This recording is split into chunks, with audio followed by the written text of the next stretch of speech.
lot of other things that I guess I'm missing out right now. For example, orchestra was one thing I participated greatly in back at Brown. And I guess, although I haven't been able to, I guess, be there in person, I did kind of work with another orchestra student to help recreate Alumni Hall, which is this place that we practice in. And then another student actually recreated the performance hall, which is called Sales Hall. And it was really great just kind of be able to go in there and say, hey, I was here 6 months ago doing my performance. It's a really great emotional experience, kind of be able to like reminisce on that.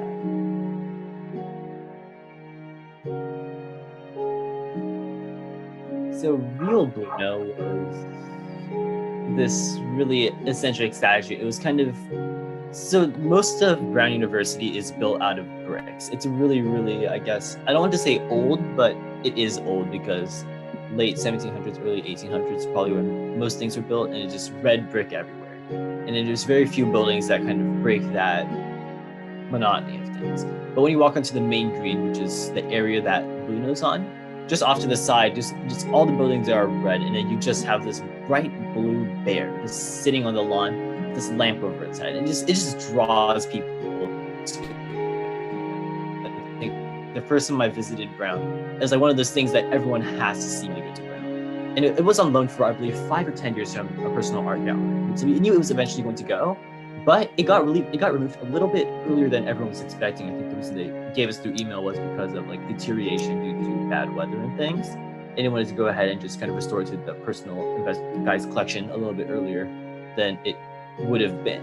So I guess, and then way before this happened, I guess way back March, April, one of our builders, Jack Wren, I'm not sure if it's John or Jack Wren, one of those two, he actually built the Blue Note on campus that you see today.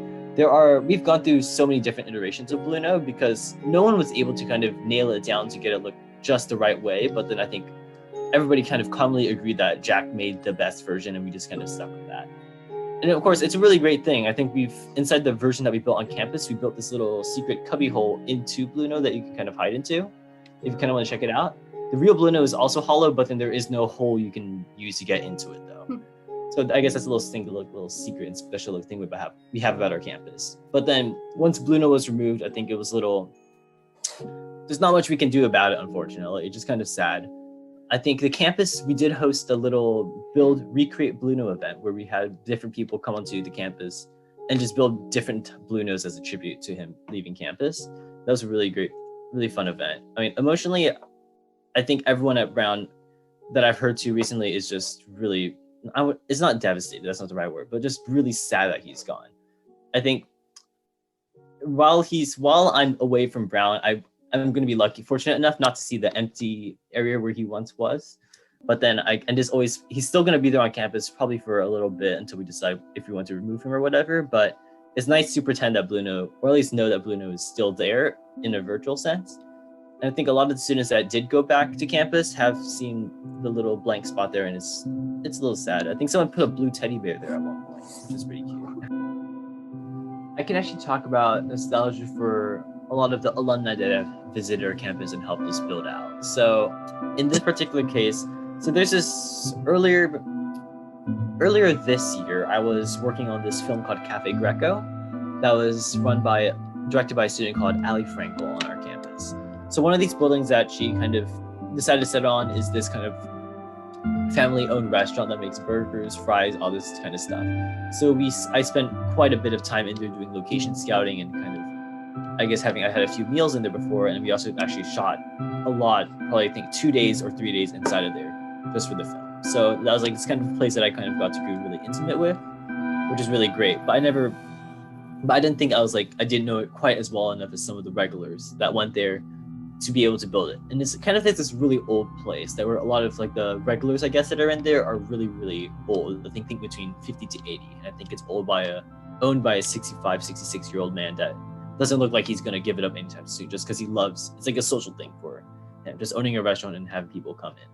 But then, so we had this 50-year-old man or something. I don't know how old he was, but he's pretty old now. He came in and requested building access. We were very happy to give it to him, of course. Then he actually went in and actually rebuilt this particular diner that I'm talking about, onto the campus replica. And it's really great because I think I was watching him while he was building it.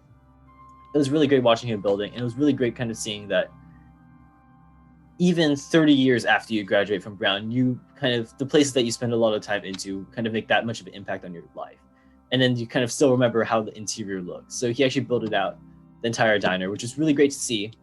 And of course, I don't think there's any reason for them to kind of, I think the reason people kind of come onto our campus and contribute, it's nostalgia.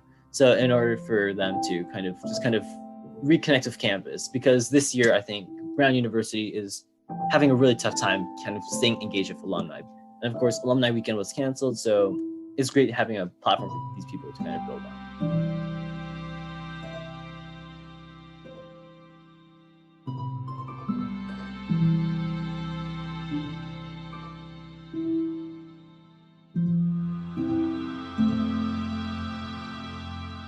Like, even though your year kind of gets short, it just gives you an area kind of to reminisce. And like, if somebody possibly is somewhere that they've spent the last 4 years of their life spending so much time inside, just kind of let them pour their love into recreating from the memory, because they didn't get to give a proper farewell to the campus.